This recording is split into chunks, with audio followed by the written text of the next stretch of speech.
¿Qué tal? Muy buenas noches, queridos cibernautas. Ya estamos aquí en Marco Político.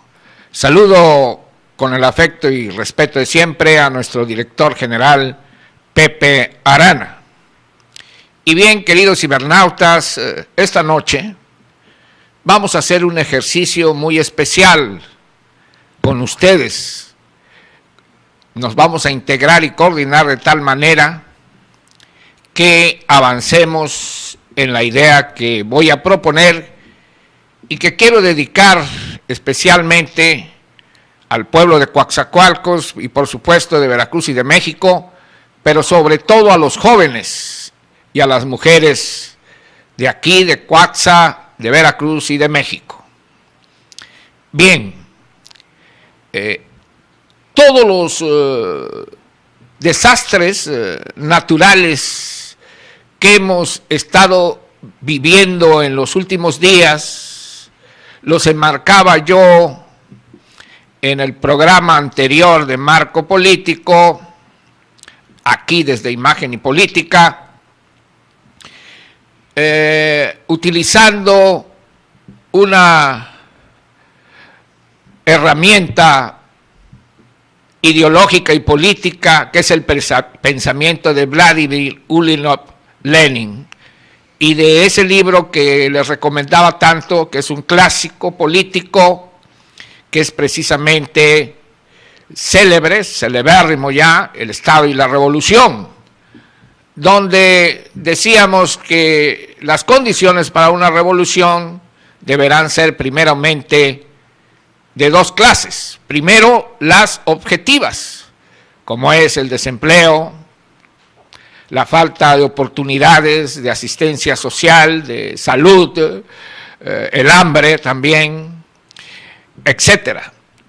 Y las subjetivas, que vienen a ser la toma de conciencia de parte del pueblo de estas condiciones objetivas. Añadía yo, me atreví a añadir y me sigo atreviendo a añadir otras condiciones objetivas, como serían las condiciones de la naturaleza que hemos sufrido ahora en México y que están sucediendo en todo el mundo. Hoy vamos a enmarcarnos a una cuestión que quiero que sea un ejercicio con todos ustedes, así que espero sus opiniones.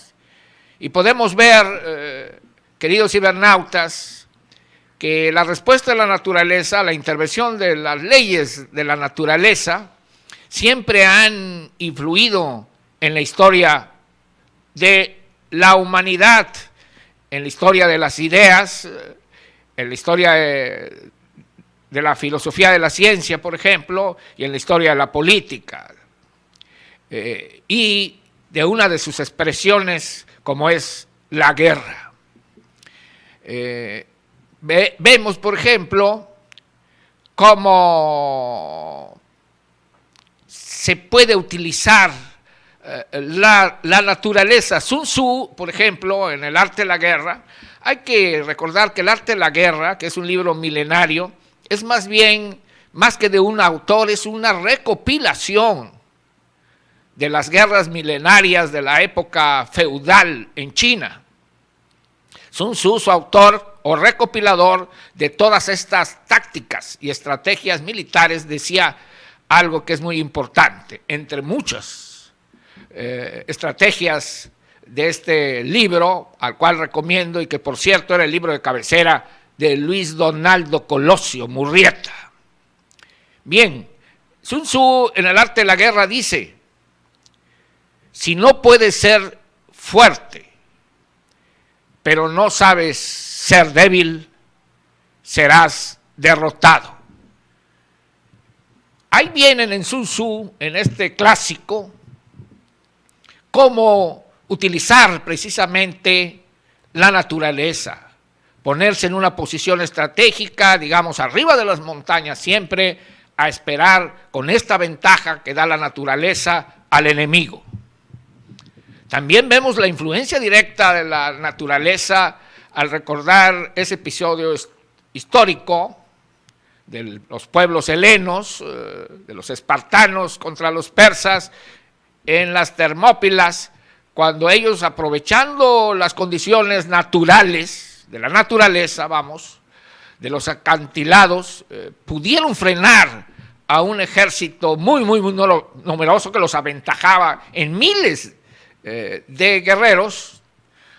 Los espartanos, con solo 300 guerreros, héroes ya celebérrimos, que todo el mundo conoce.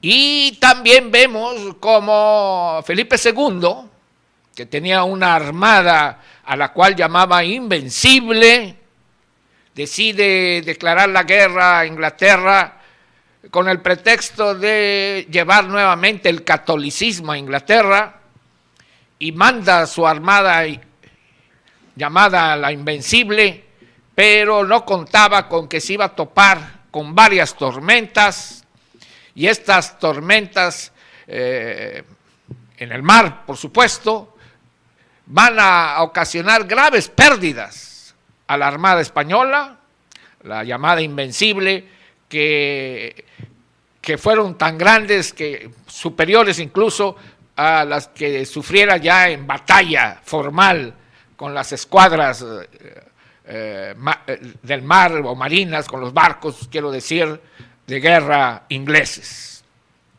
También podemos recordar, digamos ya, el episodio de Napoleón cuando decide invadir Rusia. En aquel tiempo hasta valió una sinfonía de Beethoven, y recordemos que se recuerda como Napoleón no fue vencido por el zar ni por los ejércitos rusos, sino por el que llamaron entonces, y ha pasado hacia la historia, como el general Invierno.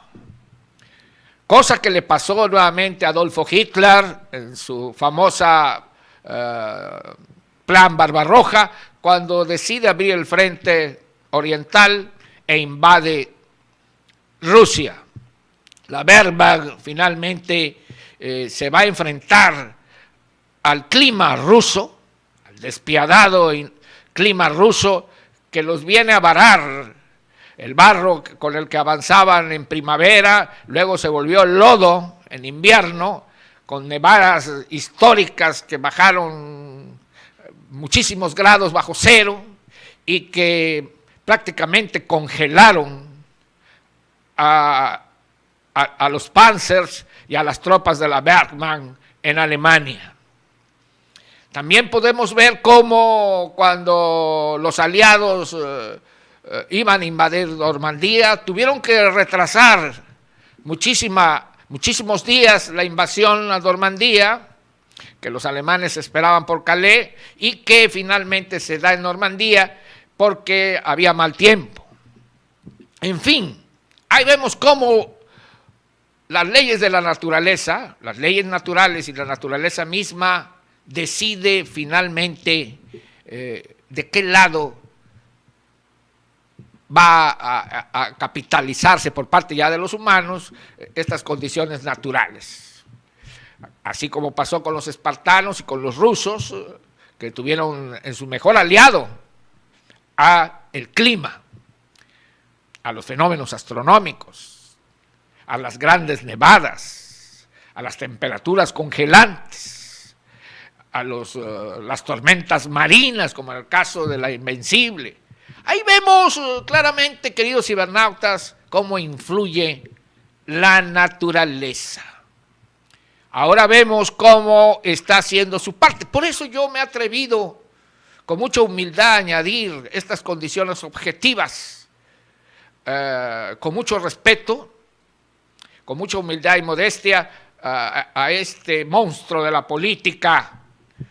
Quiero decir que es, quito lo de monstruo para decir, para este ilustre pensador teórico y revolucionario como fue Lenin.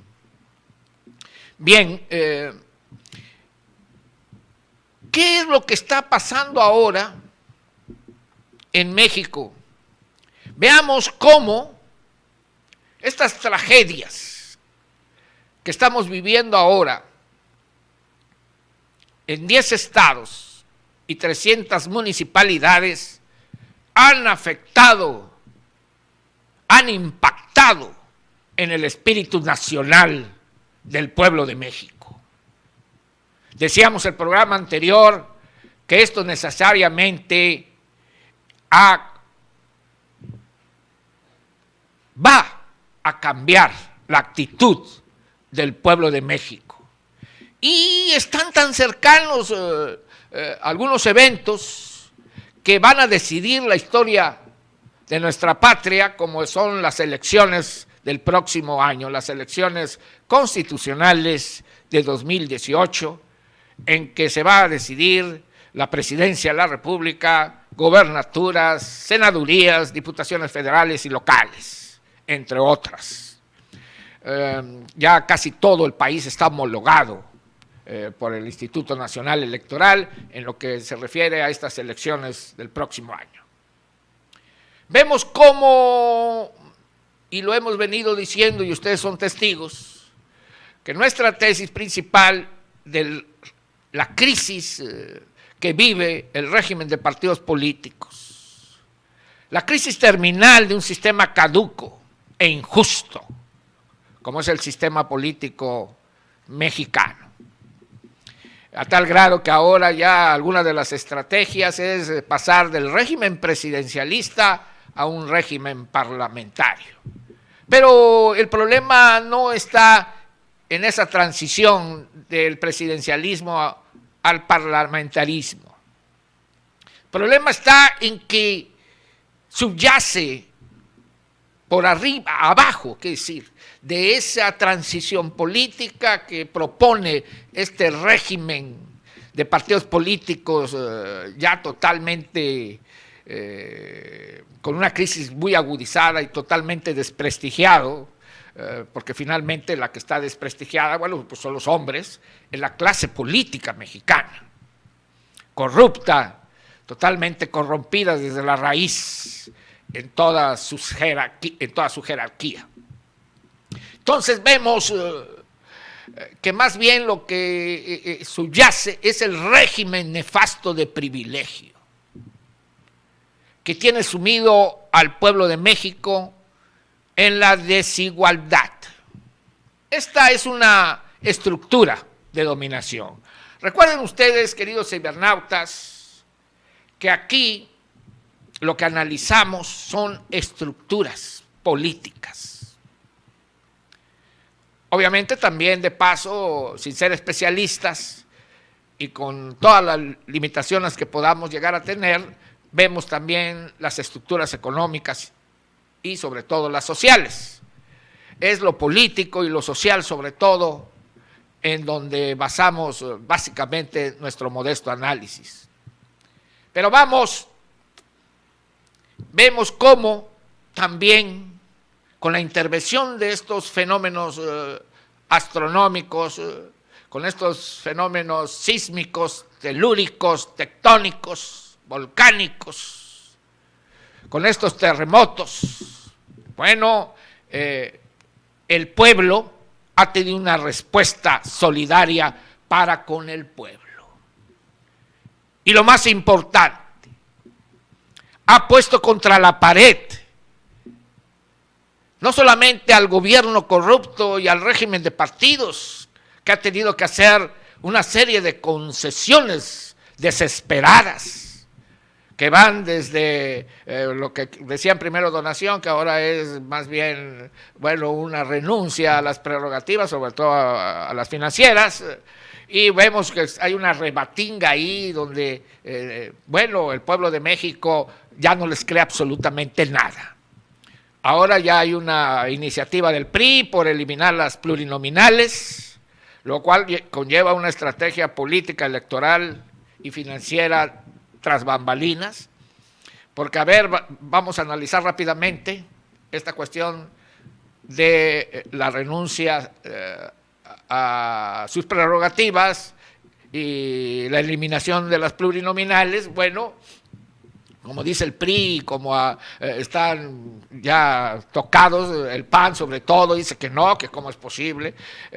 Otros partidos que dependen de las plurinominales, pues obviamente pues no están nada contentos, como ustedes comprenderán, ¿no?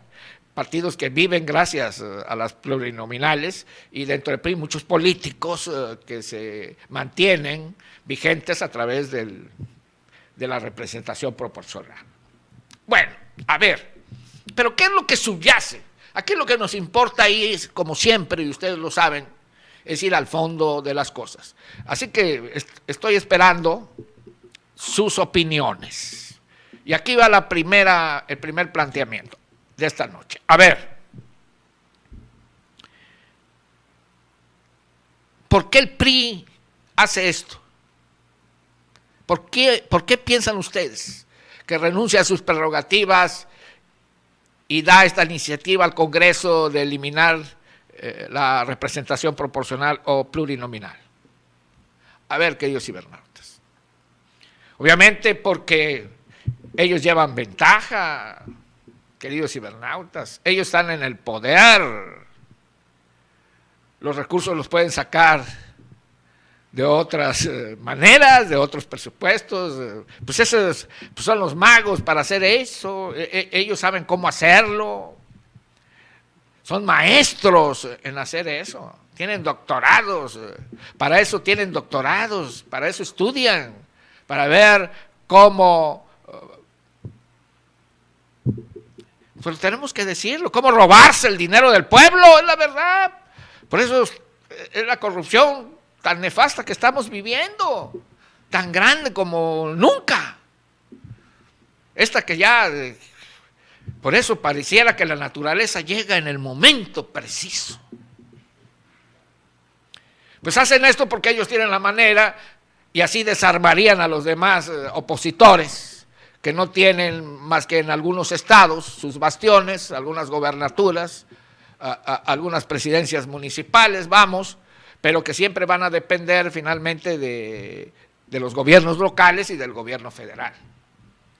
Además, ellos lograrían más fácilmente la mayoría para sacar adelante estas iniciativas y manejarían los dineros y los recursos públicos. Pero no obstante con esto, ya hay otra que me parece perversa, la más perversa de todas, y no sé cómo algunos analistas pueden defenderlas e incluso enarbolarlas en sus programas por televisión abierta y por cable, ¿no? ¿Cómo es posible? Digo yo, y muchos, no soy el único que lo digo, porque el pueblo mexicano, y de eso vamos a hablar hoy, del recurso que tiene el pueblo, sobre todo a través de su vanguardia, que son la juventud y las mujeres. Miren ustedes, queridos cibernautas, eso de privatizar las elecciones. Si de por sí los poderes fácticos están infiltrados a través de las estructuras electorales y políticas, imagínense privatizar, pues eso ya sería el acabose. Ya entonces sería abrir las puertas totalmente a los poderes fácticos. Por poderes fácticos estoy hablando de no solamente del gran capital, sino también de la delincuencia organizada. Cuestión que también daña el espectro de las candidaturas independientes. Ese es un tema que, aunque hemos visto, y decía yo en un inicio de este programa, Marco Político, ya tiene algunos meses, vamos apenas para 4 meses, y agradezco mucho el avance que hemos tenido, porque aunque si bien lo que estamos avanzando muy bien, con ustedes que nos ven cada día más, lo que buscamos es un auditorio, en este caso cibernautas, de nivel. No nos interesa tanto la cantidad, sino la calidad de quienes nos ven, queridos cibernautas. Y eso, y muchas gracias de veras a todos ustedes. Y bueno, vemos cómo el pueblo ya se está dando cuenta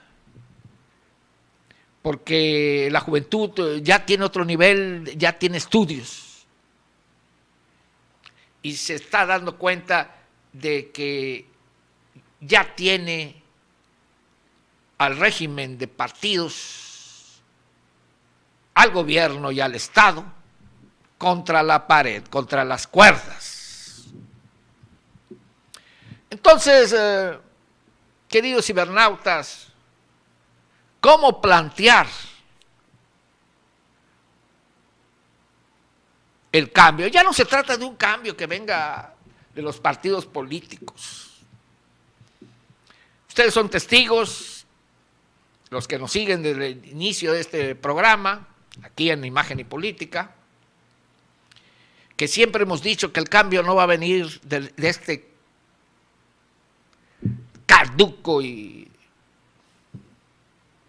terminal régimen de partidos políticos.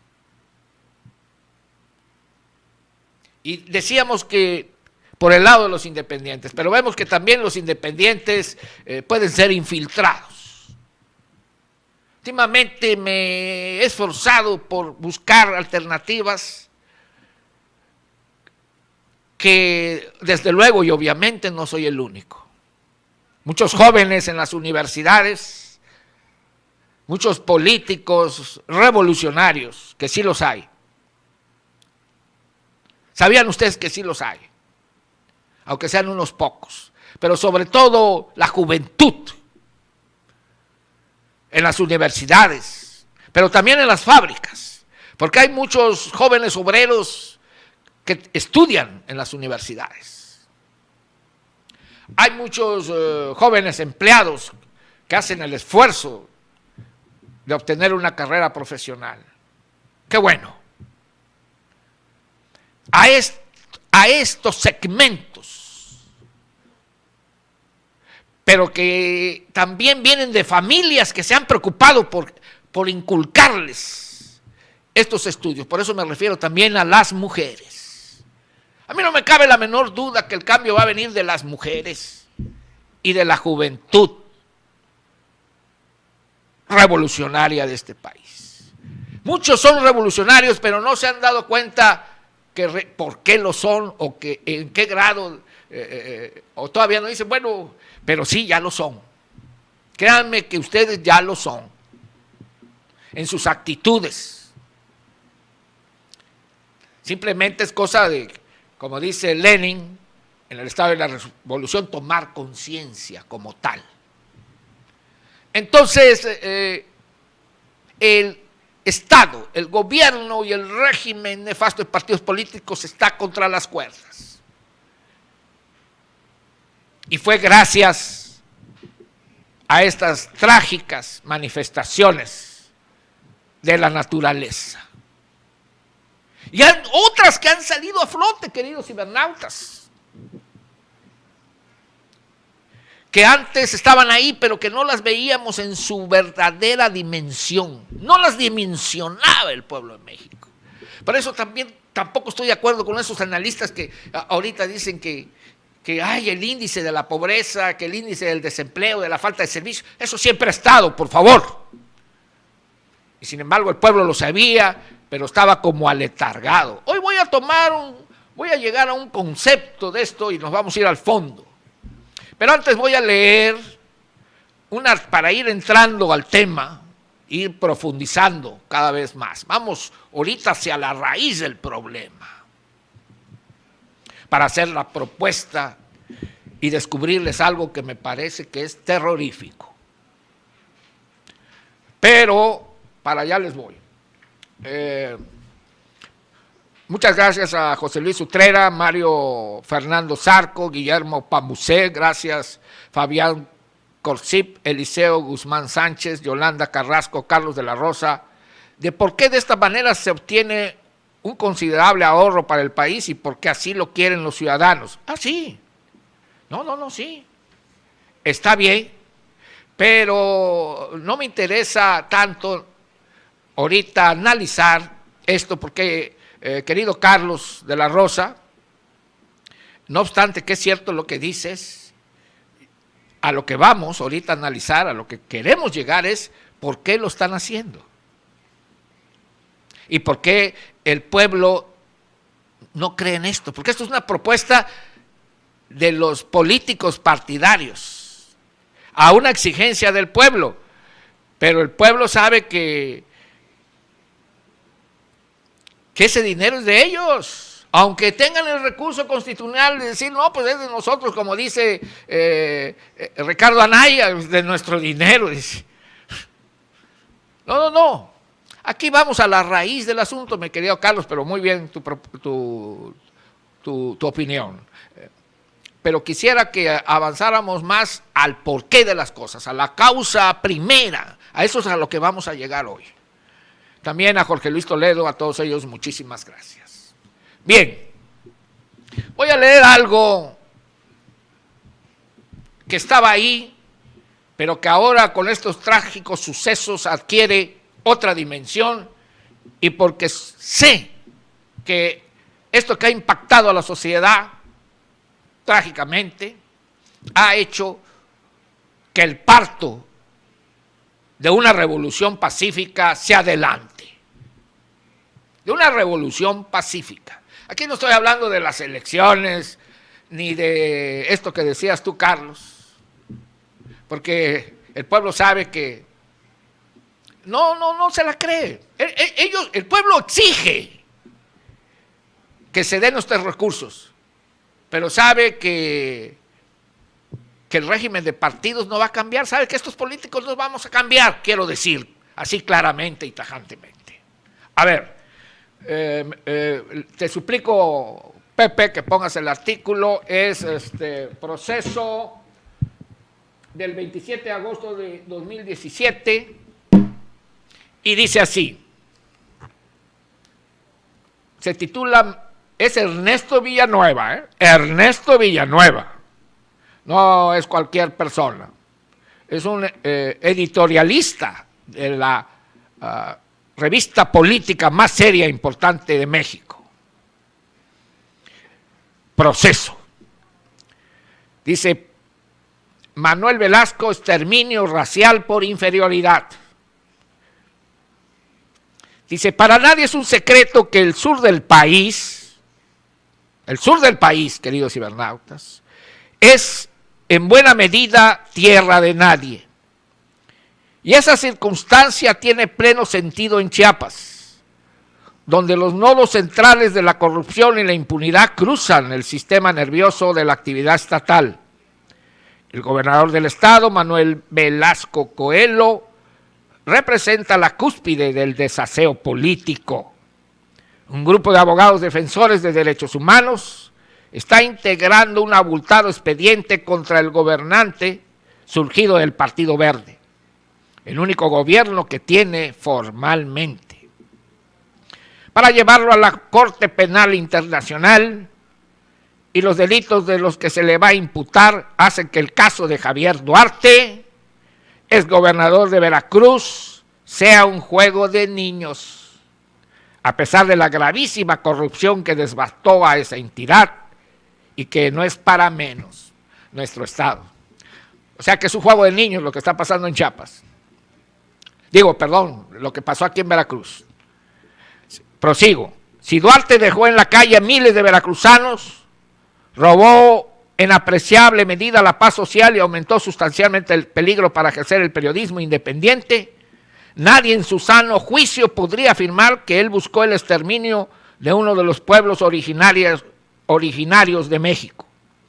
Lo suyo era un asunto de caja, no de exterminación racial, como sucede con Velasco, quien todo indica se ha ido en contra de los indios tzotziltes, setzales y choles, que de acuerdo con un documento filtrado a los abogados activistas salido de la oficina del gobernante chapaneco, se trata de un grupo para los gobernantes, de acuerdo con un documento filtrado a los abogados activistas salido de las oficinas del gobernante chapaneco. Se trata de grupos inferiores que no desarrollaron plenamente sus funciones cerebrales y por esa razón se han convertido en una amenaza al desarrollo del Estado. Espeta de manera literal el análisis, entre comillas, que se supone fue hecho en su coordinación de asesores. La principal estrategia para abatir esa amenaza histórica que los gobiernos anteriores dejaron crecer, fíjense nada más, entre comillas, todo esto, se encuentra en menguar, se abren comillas otra vez, en menguar y eliminar su reproducción al introducir factores inversos de transferencia para hacerlos más sensibles a enfermedades comunes, para evitar su sensibilización pública, así como encarecer los servicios médicos básicos. Estas expresiones que podrían ser sacadas del nazismo de algunos pueblos africanos, que tienen desencuentros letales por diferencias raciales, diría yo, étnicas o fundamentalistas, añadiría yo, como Liberia o Namibia, no se habían dado en el curso de la historia de México, no al menos que hubieran trascendido a la opinión pública. Algo surgió en los 80 para combatir el crecimiento poblacional, pero sin destinatarios raciales hasta donde se supo. Queridos cibernautas, ¿cómo la ven? Aquí en México es proceso. Por algo es una revista prestigiada y respetada en el mundo entero. Estas cosas ahora adquieren otra dimensión. ¿Por qué? Porque ha cambiado la actitud del pueblo de México. Porque este parto de hace unos días, parto doloroso emanado de esta tragedia nacional que han sido los terremotos, nos llevan a un escenario diferente e inédito. Y si bien está el peligro, como reconocen algunos analistas, de un estallido social, yo pienso de manera diferente.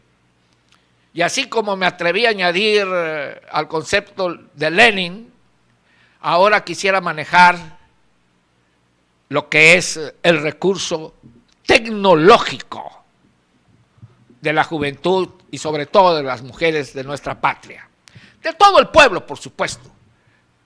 Pero no sé por qué siento, y coincido con muchos mexicanos, que la vanguardia, la avanzada de este cambio que viene del pueblo y por el pueblo, de la ciudadanía por la ciudadanía, es a través de la juventud que se está preparando, no sin esfuerzo, porque algunos tienen el privilegio nada más de estudiar, pero otros trabajan y estudian. Y de las mujeres que son las que estimulan a sus hijos para que estudien, esas esposas que trabajan y estudian junto con sus esposos, esos jóvenes matrimonios que quieren superarse. En esos es donde está la oportunidad del cambio. No en los partidos, y sí pienso todavía que los independientes, pero tendrá que sufrir una gran depuración. Depuración, no purga, depuración. Habrá que decantar, evitar las filtraciones a toda costa. A ver,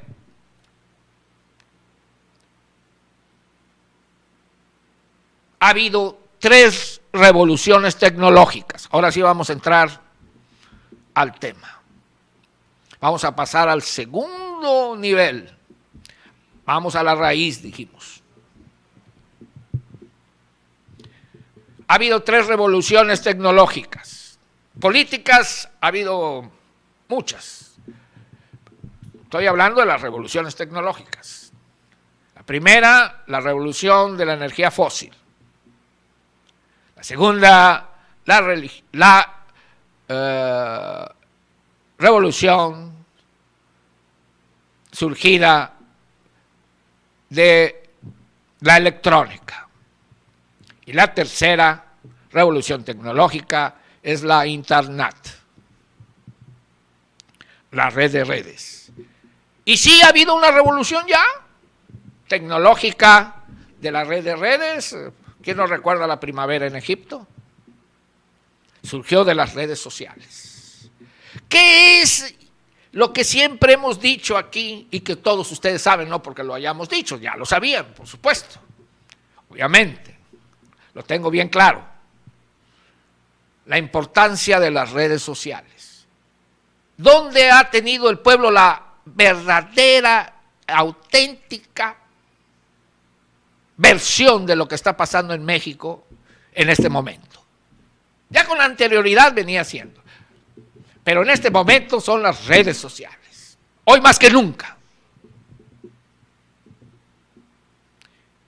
El arma de la juventud y de las mujeres como avanzada y como vanguardia de la revolución es un arma tecnológica. Es la internet, la red de redes, las redes sociales. Sin embargo, queridos cibernautas, ¿qué es lo que ha tocado y conmovido las fibras más profundas de nuestra identidad, de nuestra mexicanidad?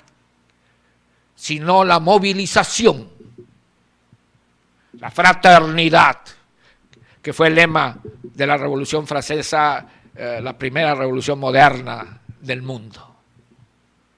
Bueno, habríamos que también hablar de la guerra de independencia de los Estados Unidos, según Alexis de Tocqueville, con sus dos celebérrimas obras, La democracia en América y El antiguo régimen y la revolución, ya en lo que se refiere a la Revolución Francesa. Bueno,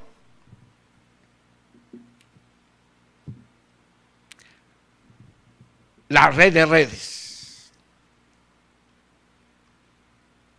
Ahí está ahorita cocinándose el futuro de la patria mexicana. Ahí se expresan los mexicanos que realmente quieren a México, que queremos a México. Por eso siempre he dicho, y no soy el único que lo dice además, que debemos de cuidar las redes sociales, utilizarlas para lo que debe de utilizarse, no para esa basura que tanto prolifera. ¿Por qué? Porque entonces al rato las van a coartar, como sucede en otros países, como sucede en Cuba, como está sucediendo en China, como sucede en Siria, en Afganistán, en muchos lugares.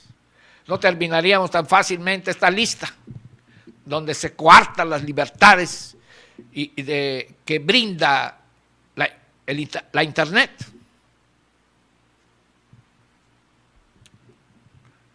Pero no basta. No basta. No basta estar conectado, ser crítico, sino pasar a la movilización. Pero la movilización ya se dio. Ahora con la fraternidad del pueblo.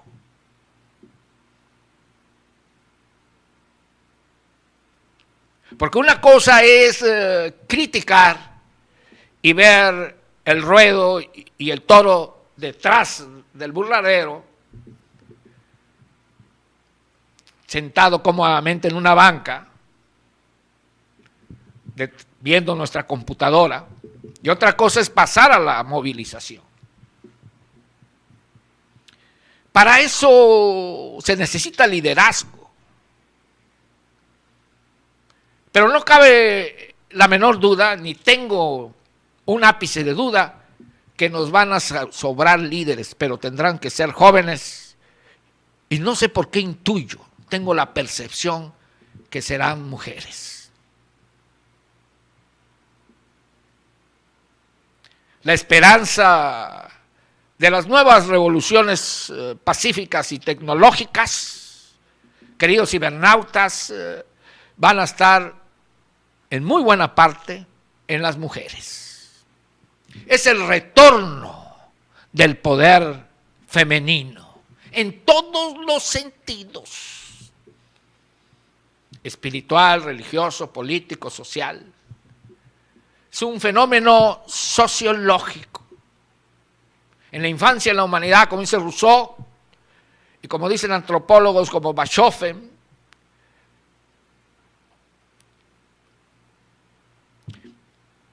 era la mujer. El matriarcado era el reino de la igualdad. Vino el patriarcado y nace la propiedad, primera forma de dominación. En la filosofía de Hegel, la filosofía del derecho de Hegel se llama posesión, luego ya evoluciona a propiedad. Ahí está ese maravilloso libro de Engels, Federico Engels, que es la familia, los orígenes de la familia y la propiedad del Estado. Queridos cibernautas, con el patriarcado nace el Estado, el ejército, las guerras, la corrupción. Mientras la madre ve a todos sus hijos con igualdad y a todos los ama, el padre, el primogénito, no, este no porque es muy débil, este no porque es muy dado a los placeres, este sí, pues sí, es un poco prepotente, mujeriego, qué bueno, porque pues, las mujeres son inferiores, decían ellos, ¿no? Y dicen muchísimos todavía, el machismo, y cuando no es así. El matriarcado es el paraíso perdido, y estoy seguro que lo van a recuperar las mujeres ahora, los jóvenes también. Pero tenemos que entrarle al toro, tenemos que pasar a la movilización. Si el pueblo de México se moviliza, queridos cibernautas, no solamente se cae el naipe de las elecciones del 18, se cae el gobierno y se termina de fracturar el Estado. ¿Qué es lo que esperamos en este no fácil, ciertamente complejo y difícil proceso?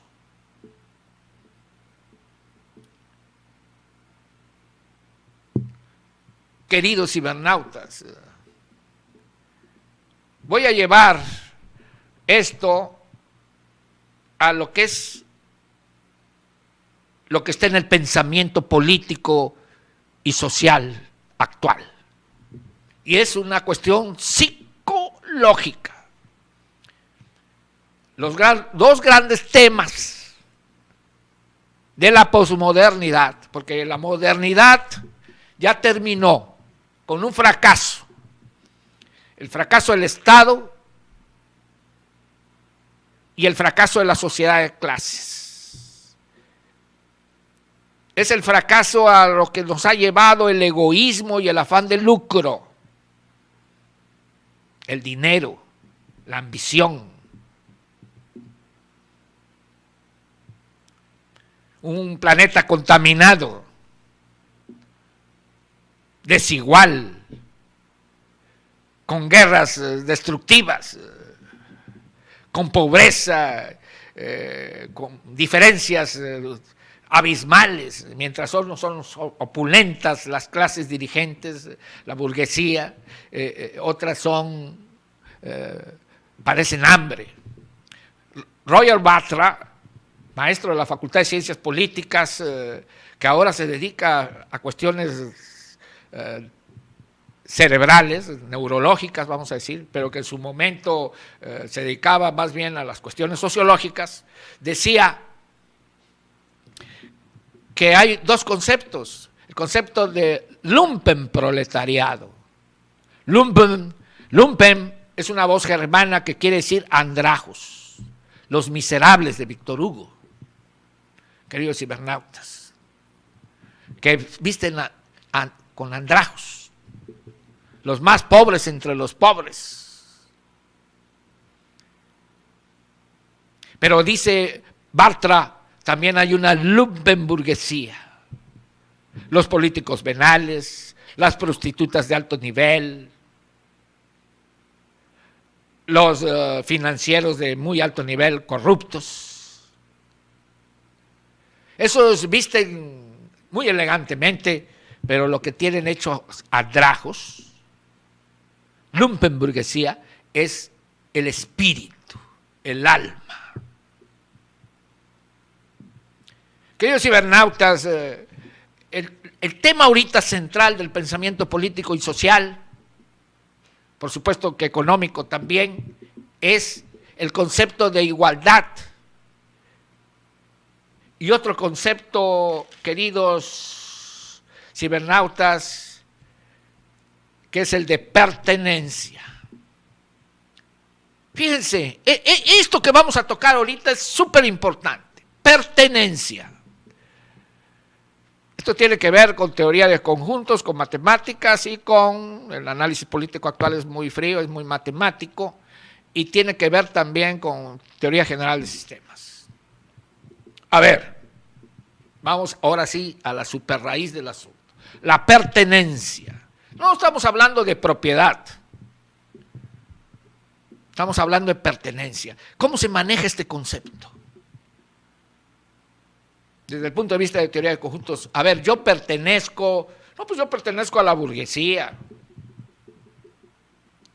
yo pertenezco a la América, yo pertenezco al proletariado.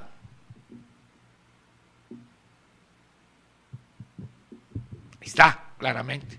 Pero vayamos más profundo todavía. Y a lo que quiero llegar finalmente el programa de hoy, queridos cibernautas. También la pertenencia puede ser estar poseído, ser posesión de un sistema, y que puede ser tan monstruoso y tan sutil y tan silencioso y tan malévolo que muchas veces no nos damos cuenta que estamos poseídos de las leyes del mercado, por ejemplo, que el marketing nos devora, que nos devora la desigualdad, que nos roban nuestro tiempo a tal grado que ya no da tiempo de pensar en nada, porque nada más hay tiempo de trabajar, porque cada vez hay que trabajar más y producir más, para comprar más y cosas inútiles, para crear más basura contaminante, cuando podemos vivir con unas cuantas cosas, queridos cibernautas. Pero no, las nociones capitalistas que explican la ganancia, la utilidad, las leyes de la oferta y la demanda, pues crean todas esas necesidades artificiales que todo el mundo necesita para el estatus. Yo tengo esto, yo tengo esto otro. Yo tengo el celular, sí, pero el tuyo no es iPhone, número no sé qué. No, pues yo tengo también mi computador. Sí, pero no. Esta no es Apple. No, pues yo tengo mi carrito, sí, pero yo como procurador tengo un Ferrari. ¿A dónde vives? No, pues, ¿cómo vives? Y todo el mundo luchando contra el tiempo, contra el cansancio, sin tiempo libre. Ese concepto, el sentido de pertenencia, es un monstruo, queridos cibernautas. Tengo la esperanza, como muchos mexicanos, que estos líderes van a aparecer, incluso como en Egipto, que apareció un líder y así como apareció, desapareció, porque no lo movía el poder.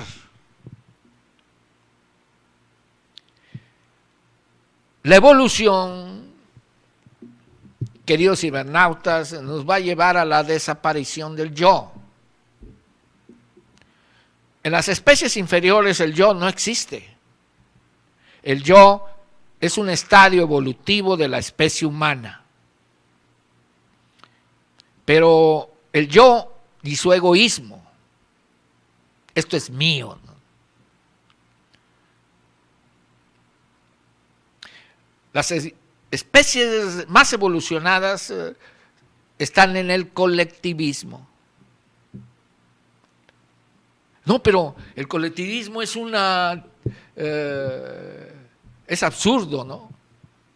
Por eso ahora toda esa proliferación de movimientos supremacistas y neonazis. ¿Por qué? Bueno, porque no somos iguales. Ahí está el tema de la desigualdad. Otra vez. Pero el colectivismo es finalmente el bien común. Es el servicio a la otredad. Por eso dice Romano Guardini, padre de la posmodernidad. A mí no me cabe la menor duda que es Romano Guardini, el primer padre de la posmodernidad. Dice que el poder corrupto del padre, lo que en Lacan y en Freud es el poder del nombre del padre, ¿no? Es algo psicológico. En la posmodernidad es ver el poder ya no como dominio, como dominium, que es la raíz de propiedad, sino como diaconía, como servicio. Si la humanidad y si México quiere avanzar, tendrá que verse en relación al otro. Quizás sí como pertenencia al colectivo, a la autogestión, al auténtico anarquismo, porque el anarquismo no es el caos, ¿eh? Les recomendaría yo este libro. No sé, por favor, Pepe, si me ayudas a enfocarlo.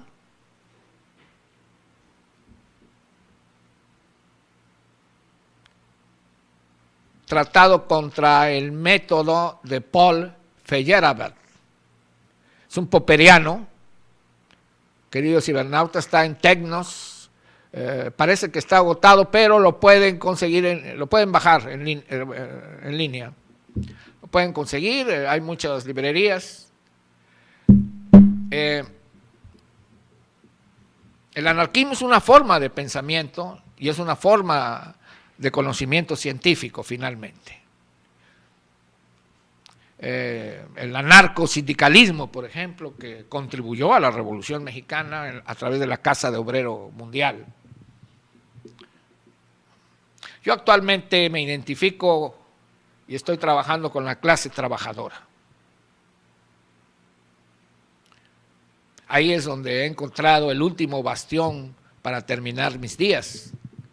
Pero bueno, queridos cibernautas, ¿cómo pasar a la movilización?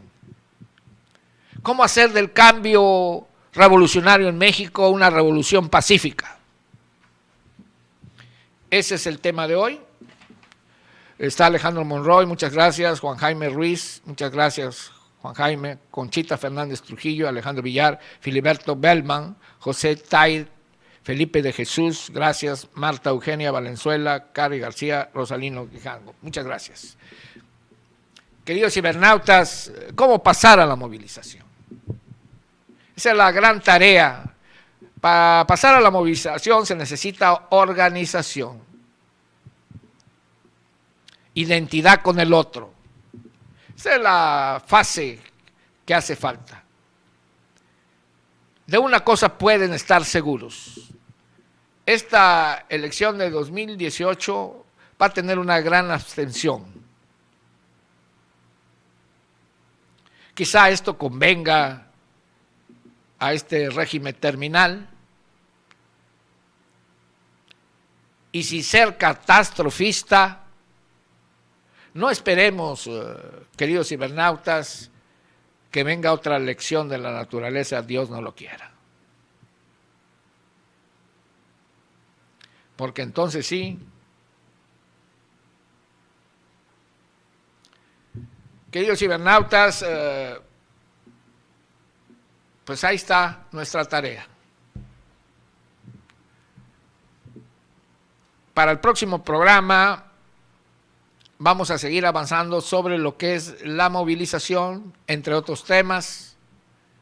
Este quizás sea un tema árido, pero es un tema central. Es un tema muy importante, que quizá muchos todavía vean muy lejano, pero que para muchos mexicanos está ya en un palmo de nuestra nariz. Ojalá sea de la mejor manera, ojalá sea pacíficamente, ojalá Dios quiera no sea como muchos piensan, trágico, sangriento, porque al final de cuentas vean todo lo que estamos viviendo. Y sin embargo todavía esto puede ser peor. Pero pues aquí está la muestra de los que pensamos que puede ser de otra manera, la mejor de las manévoras, la mejor de las maneras, que es pacíficamente y para bien de todos nosotros. Por hoy ha sido todo, muchas gracias y nos vemos el próximo viernes en Marco Político, aquí desde Imagen y Política, si Dios quiere.